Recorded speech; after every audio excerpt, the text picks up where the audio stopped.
AngloGold Ashanti, one of the oldest companies in South Africa, is moving to London and is happy to pay a huge amount of money to SARS for the pleasure. So just to be exact, what AngloGold is actually doing is they're taking their primary stock exchange listing and moving it through to the FTSE, because they basically think that when it comes through to raising finances, their chance of raising decent finances are greater in London than they are in South Africa. Now, given that the JSE, the South African Stock Exchange, has basically been suffering massive shorts all year long because nobody wants to invest in this place, yeah, I think they're probably correct. There isn't the amount of capital to be raised in South Africa that they could raise in equivalent in London. And this is a very good business decision. I don't disagree with that. But Byron, the chairperson of AngloGold Ashanti is none other than Maria Ramos. Maria Ramos is a very well-known CEO. She's actually married to Trevor Manuel, the former finance minister of South Africa.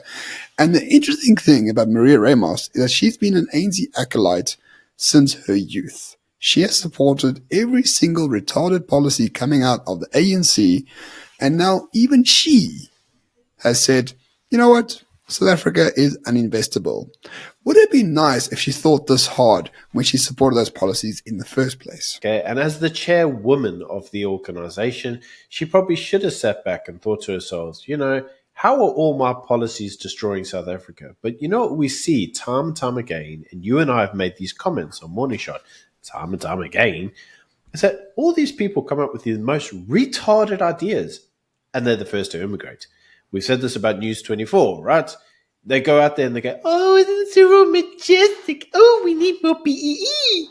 And then when everything goes to shit, they fuck off and go live in Australia. We've seen this play script how long? And wouldn't it be nice for these people to just take a nice nationalistic view and go, you know what, let's do what's number one for our country. So she was CEO of Transnet for a number of years in the 2000s. And one of her key primary things that she implemented was the procurement supply chain based on BEE credentials. This procurement supply chain based on BEE has now been incorporated into Eskom, has been incorporated into every state-owned enterprise, and has been incorporated, unfortunately, into the private sector as well. This supply chain is what's making it very uncompetitive for AngloGold Ashanti to remain in South Africa. So you have the scenario where the chairwoman of AngloGold implemented the thing that is going to make them move over to London in Transnet, and then saying, oh, South Africa is not investable because, well, it's uncompetitive. Yes, but due to you, like you were the one that did this. Your husband was the Minister of Finance when BEE was made into legislation. You are responsible for all of this. This is not true leadership. This is running away from the problems you created. Yes, you see, Ramon, but here's the fundamental problem, right? These people are not entrepreneurial. They can't create nothing. These people just can run things. Now, what you meant to do is you have an entrepreneur, the person who comes through and creates the business. It's a really good, great, successful company. But then as the entrepreneur, they step away from it and they give it to the management class. The management class should just sit there and just run it successfully, make the right business decisions for your business, and everything will be fine. And usually it is. But you see, we don't live in that world anymore, Ramon, because you can't just run stuff for the sake of profit, because profit's dirty. What you actually need to do is you need to adopt social justice ideas. And those social justice ideas, inevitably, usually cause the company to go bust. That's exactly what we're seeing in this instance. We're not seeing entrepreneurs. We're not seeing people that even understand business. Tell you what they do understand: social justice issues, right? Black Lives Matter. Let's have some BEE. What's that got to do with gold, I hear you ask?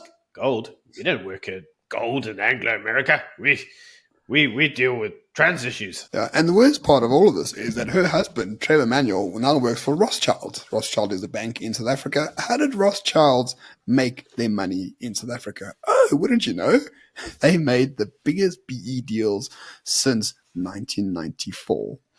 Once again, these so-called leaders in so-called positions of leadership screwing the country over for their own personal benefit.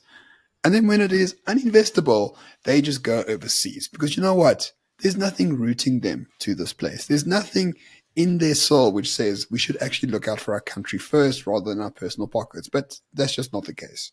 It's the worst elements of capitalism and it's the worst elements of political grifting put together.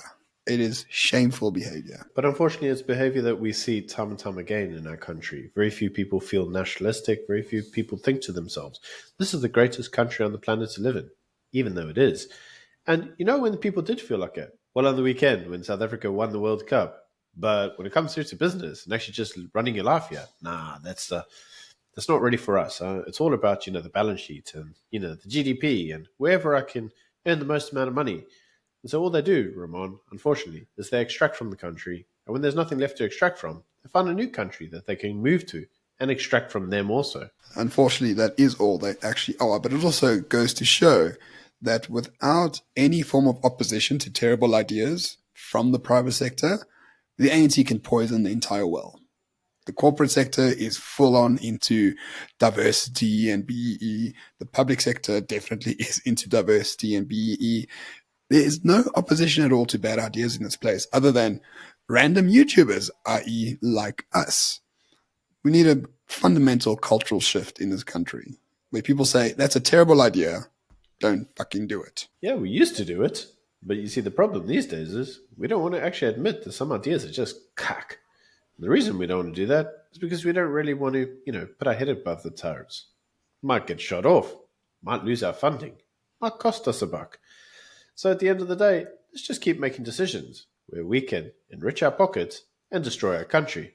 It's the ANC way.